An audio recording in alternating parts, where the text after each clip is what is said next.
হাতের মুঠোয় এক টুকরো চকচকে ধাতু দেখে মনে হচ্ছে আপনি হয়তো স্বর্ণ পেয়ে গেছেন, কিন্তু যতই খুশি হন একটু ভালো করে দেখলেই বোঝা যাবে এটা হয়তো ফুলস গোল্ড। স্বর্ণের মতো দেখতে হলেও যার প্রকৃত মূল্য একেবারেই নেই, সেই ধাতুটির আসল নাম পাইরাইট। বিশ্বে নানার প্রান্তে, বিশেষ করে খনি এলাকা বা পাহাড়ি অঞ্চলে যারা স্বর্ণ খোঁজেন তারা প্রায়ই এই বিভ্রান্তিতে পড়েন।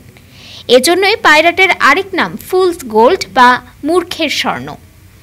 অভিজ্ঞ স্বর্ণ খনির শ্রমিকরা বহু আগেই এর সঙ্গে পরিচিত হলেও সাধারণ মানুষ এখনও প্রতারিত হচ্ছেন এর চকচকে রূপ দেখে। তবে স্বস্তির কথা হলো একটু অভ্যাস আর কিছু সহজ পরীক্ষার মাধ্যমেই স্বর্ণ ও পাইরাইটের মধ্যে পার্থক্য করা সম্ভব। পাইরাইট কেন বিভ্রান্তির কারণ? স্বর্ণের মতোই উজ্জ্বল হলুদাভ রং, ধাতব ঝিলিক আর শক্ত গঠন, এই সবগুলো বৈশিষ্ট্যই পাইরাইটকে স্বর্ণের মতো করে তোলে, কিন্তু পার্থক্য হলো এর রাসায়নিক ও শারীরিক গঠনে। স্বর্ণ একটি দুষ্প্রাপ্য নরম ও ভারী ধাতু হলেও পাইরাইট এক ধরনের লোহা ও সালফারের যৌগ, যা সস্তা ও প্রচুর পরিমাণে প্রাকৃতিকভাবে পাওয়া যায়। পাইরাইটে বাহ্যিক আকর্ষণ অনেক সময় এতটাই বাস্তবধর্মী হয় যে সাধারণ মানুষই নয়, অনেক সময় নতুন খনি শ্রমিক বা শৌখিন সংগ্রাহকরাও বিভ্রান্ত হন।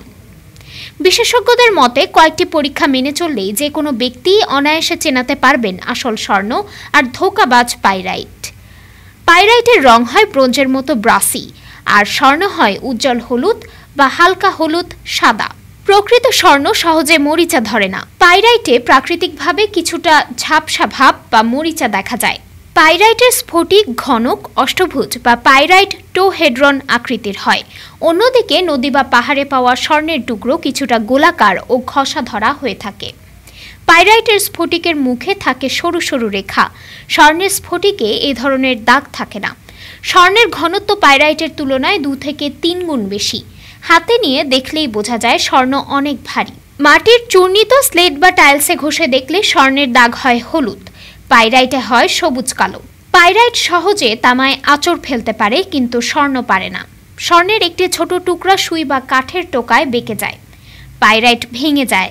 ছোট স্বর্ণের টুকরো ছুরি দিয়ে কাটা যায়, পাইরাইটে চাপ দিলে ভেঙে যায় কিন্তু কাটা যায় না। সতর্ক থাকুন, আরও কিছু খনিজ আপনাকে ভুল পথে নিতে পারে। শুধু পাইরাইট নয়, আরও কিছু খনিজ আছে যেগুলো অনভিজ্ঞদের স্বর্ণের মতো মনে হতে পারে। এর মধ্যে রয়েছে চ্যালকোপাইরাইট, পাইরোহোটাইট, বায়োটাইট বা ফ্লোগোপাইট মাইকা। অনভিজ্ঞদের জন্য সবচেয়ে ভালো উপায় হলো সামান্য কিছু স্বর্ণের ও পাইরাইটের নমুনা সংগ্রহ করে নিজের হাতে পরীক্ষা করে দেখা। এতে অভিজ্ঞতা তৈরি হবে এবং ভবিষ্যতের ভুলের সম্ভাবনা থাকবে না। ডেস্ক রিপোর্ট, আজ বার্তা।